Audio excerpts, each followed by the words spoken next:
สบายดีพ่อแม่พี่น้องเนาะมื้อนี้พบกับสองเบาปาติคือเก่าเนาะมื้อนี้เฮาสิมาเฮ็ดเมนูสัววางเนาะพ่อแม่พี่น้องเนาะหลังจากที่เฮาไปตลาดเนาะ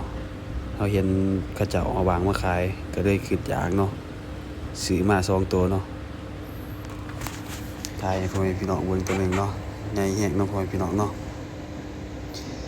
ขั้นตอนทำบินเฮาก็มาดังไฟเด้เนาะพ่อแม่พี่น้องเนาะดังไฟแต่ก็เผาคนเนาะเผาคนได้คอยขูดมันออกไปเรื่อยๆเนาะพ่อแม่พี่น้องเนาะ ขูดซ้ำให้คนมันเบิดเนาะขูดเกี่ยงๆเนาะเพราะแบบนี้ไปเรื่อยๆเนาะพ่อแม่พี่น้องเนาะนี่มันจะได้กินไหมหน่อยหนึ่งเนาะกินไหมคนมันหอมๆหน่อยหนึ่งก็ลดแบบนี้ไปเรื่อยๆเนาะ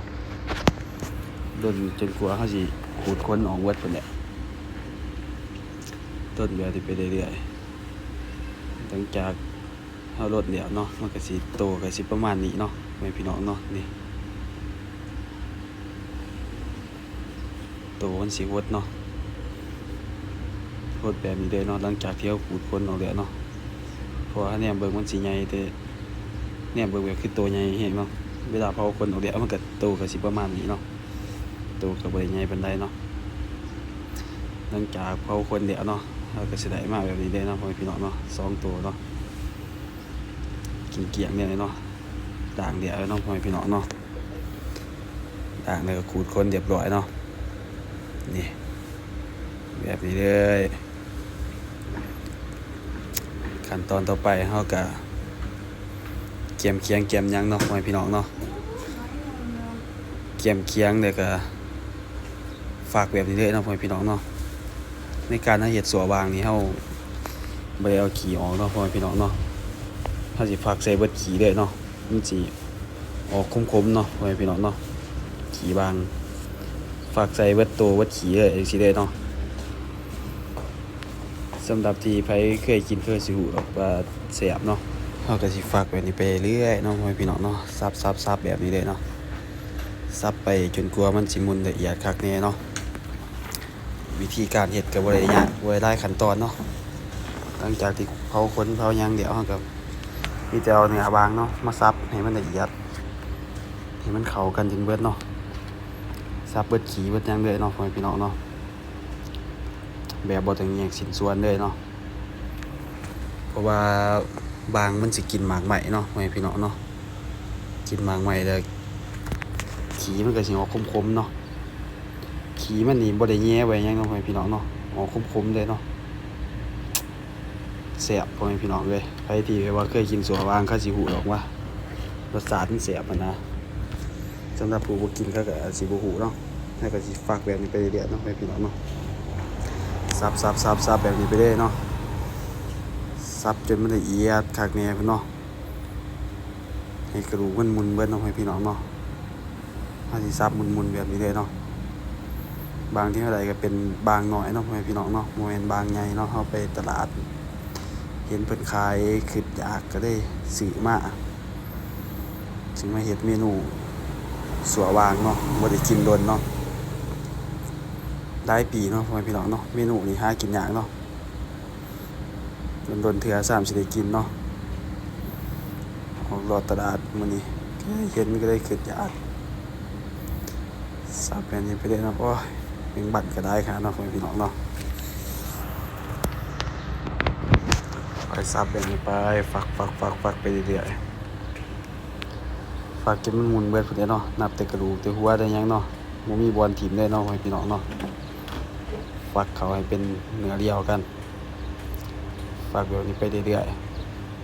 ๆเมนูนี้ก็เคยกินแต่ข้าวยังน้อยเลยเนาะแต่ข้าวพอกับแม่เพิ่นเฮ็ดให้กินเนาะบางปกติก็เห็นแต่คือทอดอดีตความเก่าความหลังเนาะที่เคยกินเนาะก็เลยคิดอยากเนาะพอกับแม่เพิ่นก็บ่ได้อยู่นำเนาะมื้อนี้เนาะเพราะว่าเพิ่นออกมาให้มาสวนเนาะมีแต่เบาปาติเนาะอยู่เฮือนมื้อนี้เนาะเบาปาติเข้าไปตลาดเห็นก็ได้ซื้อเนาะคิดอยากช่วงนี้บ่ค่อยสิมีช่วงนี้ก็บ่ค่อยสิมีเวลาได้มาถ่ายคลิปให้พ่อแม่พี่น้องเบิ่งเนาะเพราะว่าช่วงนี้เบาปาติก็ ค่าเบียกหลายเนาะพ่อแม่พี่น้องเอ้ยเรื่นๆเทื่อสิได้มาเฮ็ดคลิปเนาะช่วงนี้เนาะแล้วก็ซับแบบนี้เด้เนาะนี่หัวมันเนาะฝากหมุนๆเด้เนาะพ่อแม่พี่น้องเนาะฝากให้มันเข้ากันเด้เนาะเป็นเนื้อเดียวเนาะทั้งขี้ทั้งหัวทั้งโตซับไปเรื่อยๆเนาะมันละเอียดเด้เนาะซับแบบนี้ไปเรื่อยๆเนาะพ่อแม่พี่น้องเนาะฝักไก่สิละเอียดเลยเนาะนี่ฝักแบบนี้ไปเรื่อยฝักจนกวนสิละเอียดดีเพิ่นแหละพ่อแม่พี่น้องเอ้ยเมนูสัววางเฮาซับไปเรื่อยๆนี่หลังจากนั้นซูมพ่อแม่พี่น้องเบิ่งเนาะหลังจากที่เฮาซับละเอียดแล้วเนาะซับละเอียดแล้วเนื้อก็สิประมาณนี้เนาะโอ้ฟูงบินต่ำก็ได้หลายเนาะพ่อแม่พี่น้องเนาะตอมเรื่อยอยู่ต้นแต่สิได้หลังจากนั้นก็มาตื่มทานตื่มหยังเนาะพ่อแม่พี่น้องเนาะตื่มทานในข้างหมอเนาะข้างหมอเกียมต้มน้ำเนาะนี่พ่อแม่พี่น้องเนาะหมอตั้งอันนี้ไปเลยหลังจากหมอเหลือแต่ทีแล้วเฮาเกียมสมุนไพรเนาะมีข่ามีสิงไข่มีกระเทียมใบมะกรูดเนาะ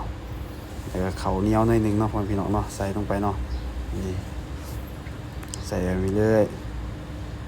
หลังจากน้ำเดือดได้ที่แล้วก็ใส่ที่เด็ดของเขาเนาะนี่เนื้อบางเนาะใส่ลงไปใส่เขาก็ใส่แบบนี้เลยเนาะหลังจากนั้นเขาปรุงความนัวมันเนาะจะเป็น